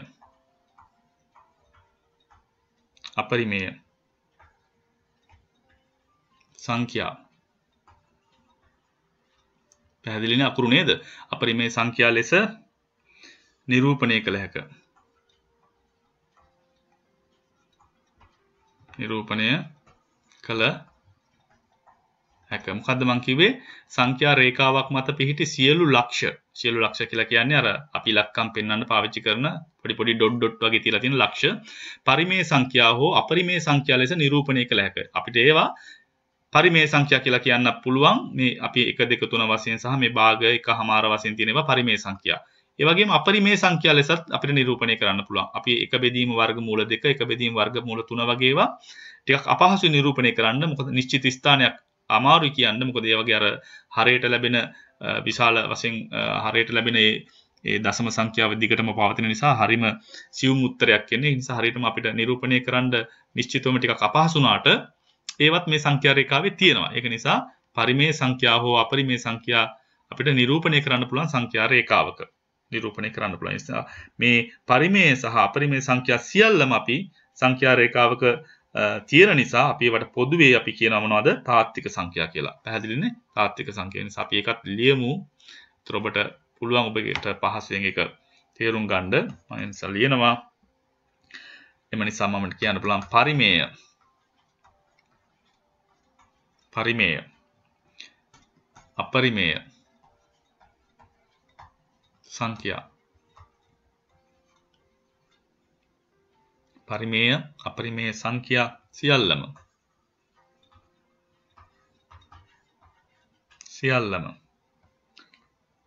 එනම් රේඛාව මත සංඛ්‍යා රේඛාව මත කියන්න පුළුවන්. මම ලියන්න. එනම් රේඛාව මත සංඛ්‍යා රේඛාව මත කියන්න පුළුවන්. එනම් රේඛාව මත පිහිටි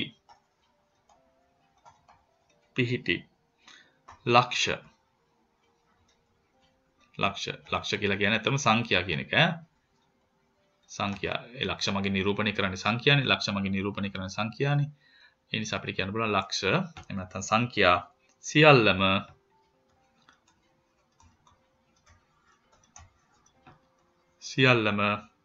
පොදුවේ අපි මොනවද කියලා හඳුන්වන්නේ? තාත්වික සංඛ්‍යා ලෙස හඳුන්වයි. ඒ නිසා හොඳට මතක තියාගන්න පරිමේය සංඛ්‍යා සහ අපරිමේය සංඛ්‍යා දෙන්නම පොදුවේ අපි හඳුන්වනවා එකට තාත්වික සංඛ්‍යා කියලා. ඒ නිසා ඔබ නිකන් මේක අමාරු කියලා හිතන්න එපා. තාත්වික සංඛ්‍යා කියන්නේ මොනවද කියලා අහුවොත් පරිමේය සහ අපරිමේය සංඛ්‍යා. එහෙම නැත්නම් සංඛ්‍යා රේඛාවක තියෙන සියලුම සංඛ්‍යා. පැහැදිලිනේ? මේ තාත්වික සංඛ්‍යා අපි අංකණය කරන්නේ R මගින්. ඒ නිසා අපි ඒකත් මෙතන ලියමු. මෙය R මගින් අංකණය කරයි. තාත්වික සංඛ්‍යා අපි R කියලා අංකණය කරනවා. ඒ නිසා තාත්වික සංඛ්‍යා ගැන අය වගේ පොඩි දැනුමක් විතරක් තියාගන්න. ඒ හොඳටම ඇති ඔබට. හොඳයි. එහෙනම් අපි සංඛ්‍යා වර්ග ඔබගේ පාඩමේ තියෙන සංඛ්‍යා වර්ග ගොඩක් ගැන අපි ඉගෙන ගත්තා. අපි ඉගෙන ගත්තා නිකිල සංඛ්‍යා කුලකය. ඊට පස්සේ ප්‍රකෘති සංඛ්‍යා n වලින් පෙන්වන්නේ නිකිල සංඛ්‍යා z වලින්. ඊට පස්සේ ප්‍රකෘති සංඛ්‍යා කියලා කියන්නේ අර සාමාන්‍යයෙන් ගණනය කිරීම සඳහා පාවිච්චි කරන 1 2 3 සංඛ්‍යා පූර්ණ ධන සංඛ්‍යා. ඊට පස්සේ අපි ඉගෙන ගත්තා පරිමේය සංඛ්‍යා. පරිමේය සංඛ්‍යා කියලා කියන්නේ a බෙදීම b a සහ b දෙන්නම නිකිල සංඛ්‍යා වෙන්න ඕනේ. b බිඳුවට සමාන වෙන්න බෑ. ඊට පස්සේ අපරිමේය සංඛ්‍යාවලදීත් a බෙදීම b විදිහට අපිට භාග සංඛ්‍යාවක් විදිහට ලියන්න පුළුවන් කියන්නේ ලියන්න පුළුවන් වුණාට a සහ b නිකිල සංඛ්‍යා වෙන්නේ නැහැ. පැහැදිලිනේ? a සහ b නිකිලත් වෙන ඒකලා a බෙදීම b කියලා විදිහට ලියන්න බැරි සංඛ්‍යා තමයි අපරිමේය සංඛ්‍යා කියලා කියන්නේ.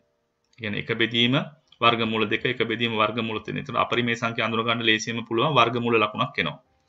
එතනින් එහෙම නැත්නම් මොකද වර්ගමූල ලකුණක් එනවා. ඒ වර්ගමූල ලකුණේ තියෙන සංඛ්‍යා අපි දන්නවා දශම සංඛ්‍යා විදිහට ලැබෙන්නේ.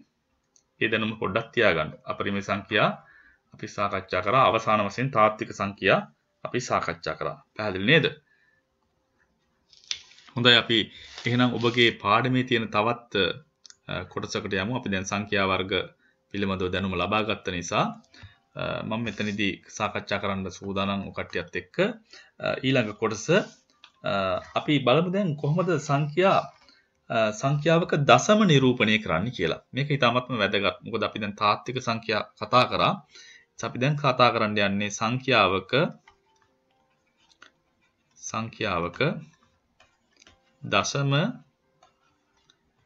දශම නිරූපණය. සංඛ්‍යාවක දශම නිරූපණය. සංඛ්‍යාවක දශම නිරූපණය. හරි. අපි දැන් තාත්වික සංඛ්‍යා තමයි අන්තිමට ඉගෙන ගත්තේ. තාත්වික සංඛ්‍යා කියලා කියන්නේ පරිමේය සංඛ්‍යයයි අපරිමේය සංඛ්‍යයයි දෙන්නම එකට. එතකොට අපි ඉස්සරෝම දැනගන්න ඕනේ මේ සෑම තාත්වික සංඛ්‍යාවක්ම අපිට දශමයක් විදිහට දශම සංඛ්‍යාවක් විදිහට පෙන්වන්න පුළුවන්. දශම විදිහට නිරූපණය කරන්න පුළුවන්. සමහර මතක තියාගන්න සෑම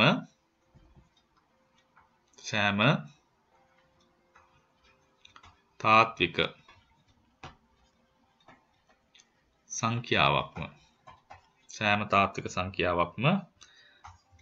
දශම ලෙස දැක්විය හැක. සෑම තාත්වික සංඛ්‍යාවක්ම අපිට දශමයක් විදිහට පෙන්වන්න පුළුවන්. ඉතින් අපි ඒ තාත්වික සංඛ්‍යාවලට අයත් වෙන ඉස්සරෝම අපි බලමු පරිමේය සංඛ්‍යා. තාත්වික සංඛ්‍යාවලට අයත් වෙන පරිමේය සංඛ්‍යාවක් කොහොමද අපි දශම සංඛ්‍යාවක් විදිහට පෙන්වන්නේ කියලා. එනිසා මම ලියනවා අපි ඉස්සරෝම සලකනවා අපි ගමු මම ඉස්සරෝම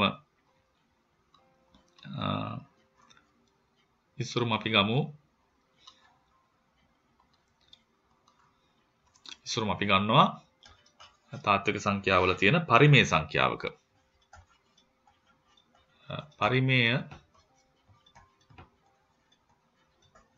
සංඛ්‍යාවක දශම නිරූපණය.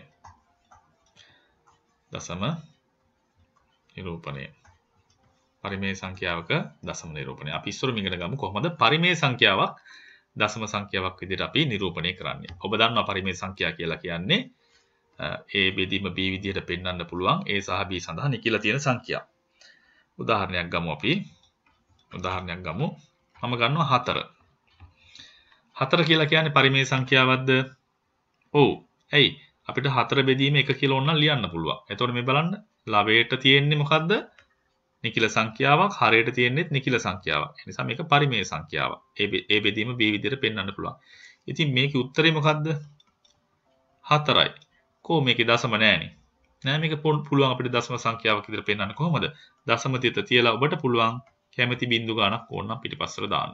බිංදු දැම්ම කියලා මේකේ වටිනාකම වෙනස් වෙන්නේ නෑ. ඕන තරම් දාන්න පුළුවන් නිසා අපිට මෙහෙම තිත් 3කින් තව තිත් 3කින් මෙහෙම පෙන්වන්න පුළුවන්. පැහැදිලිද?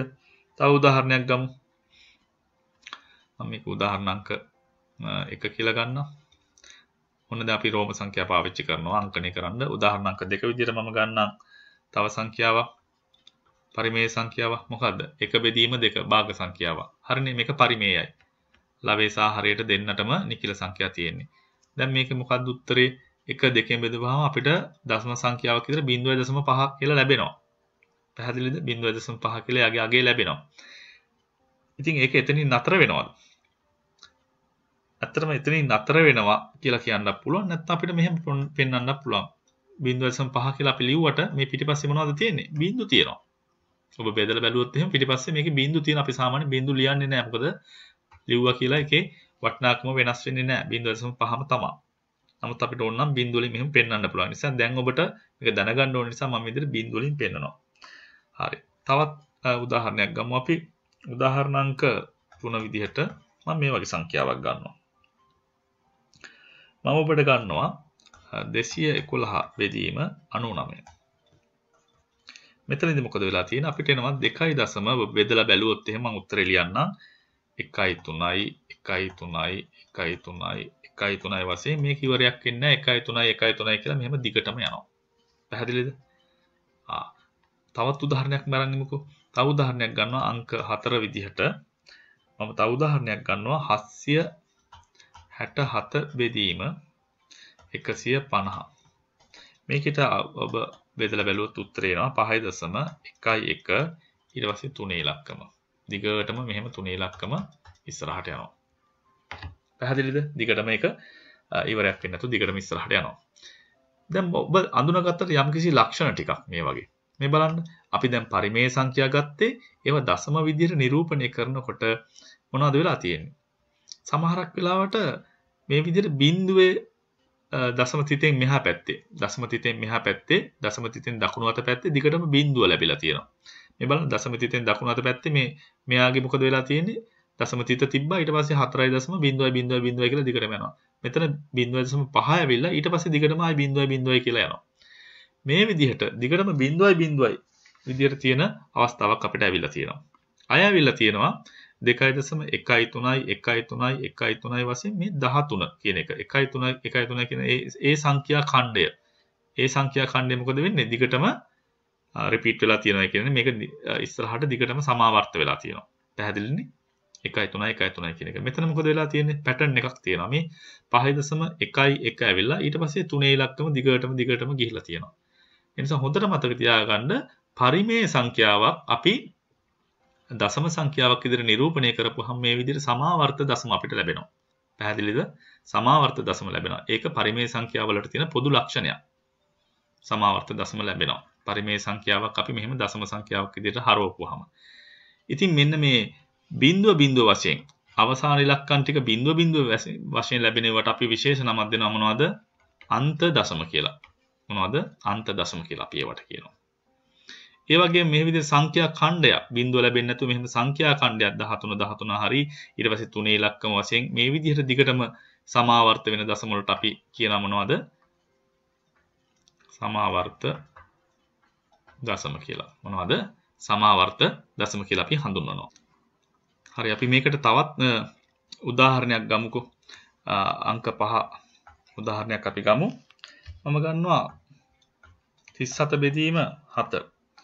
මේක ටිකක් බෙදන්න ඔබට පුළුවන්. ටිකක් දුරට බෙදාගෙන බැලුවොත් එහෙම අපිට එනවා 5.2.8යි 5යි 7යි 1යි 4. ආයසරයක් ඊට පස්සේ 2යි 8යි 5යි 7යි 1යි 4. මේ විදිහට ආපහු සැරයක් අපිට 2යි 8යි 5යි 7යි 1යි 4. මේක දිගටම මේ විදිහට එනවා. මේ බලන්න මේකේ විශේෂත්වය තමයි 2යි 8යි 5යි 7යි 1යි 4. 2යි 8යි 5යි 7යි 1යි 4. 2යි 8යි 5යි 7යි 1යි 4. මොකද වෙලා තියෙන්නේ? මෙන්න මේ සංඛ්‍යා ඛණ්ඩය දිගටම නැවත ඇවිල්ලා තියෙනවා. දිගටම නැවත ඇවිල්ලා තියෙනවා. එහෙනම් මේක අන්ත දශමයක්ද සමාවර්ත දශමයක්ද? දැන් මෙතන බිඳුව නෙමෙයි ඇවිල්ලා තියෙන්නේ යම්කිසි සංඛ්‍යා ඛණ්ඩයක්. පැහැදිලිනේ? යම්කිසි සංඛ්‍යා ඛණ්ඩයක්. 37 බෙදීම 7 කියන්නේ පරිමේය සංඛ්‍යාවක්. දෙන්නටම නිකිලා තියෙන්නේ. හැබැයි බෙදුනහම මේ විදිහට දශම සංඛ්‍යාවක් එනවා. මේක යම්කිසි සංඛ්‍යා ඛණ්ඩයක් දිගටම රිපීට් වෙලා තියෙනවා. දිගටම ඇවිල්ලා තියෙනවා. ඒ නිසා මේක මොන දශම සංඛ්‍යාවක්ද? මේකට අපි කියනවා සමාවර්ත දශම සංඛ්‍යාවක් කියලා. සමාවර්ත දශම සංඛ්‍යාවක්. ඒ නිසා ඔබ හොඳට මතක තියාගන්න මෙතනින් ඉගෙන ගන්න ඕනේ දේ තමයි පරිමේය සංඛ්‍යා. අපි දැන් කතා කරේ පරිමේය සංඛ්‍යාවක් කොහොමද දශම සංඛ්‍යාවක් විදිහට පෙන්වන්නේ කියලා. අපරිමේය සංඛ්‍යාවක් නෙවෙයි. ඒතර පරිමේය සංඛ්‍යා අපි දශම විදිහට හරවනකොට එක්ක අපිට හම්බ වෙන මොකද්ද? අන්ත දශමයක්. එහෙම නැත්නම් සමාවර්ත දශමයක්. හොඳට මතක තියාගන්න. පරිමේය සංඛ්‍යා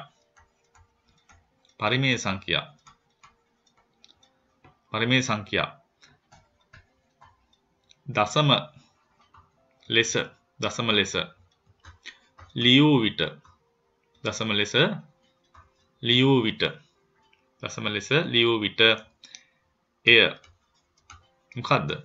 එක්කෝ අන්ත දශම හෝ එහෙම නැත්නම් මොකද්ද? සමාවර්ත දශම වේ. සමාවර්ත දශම වේ. එනිසා හොඳට මතක තියාගන්න පරිමේය සංඛ්‍යාව දශම වලට හරවන්න පුළුවන්. හරවපුවාම ඒක එක්කෝ අන්ත දශමයක් එක්කෝ සමාවර්ත දශමයක්.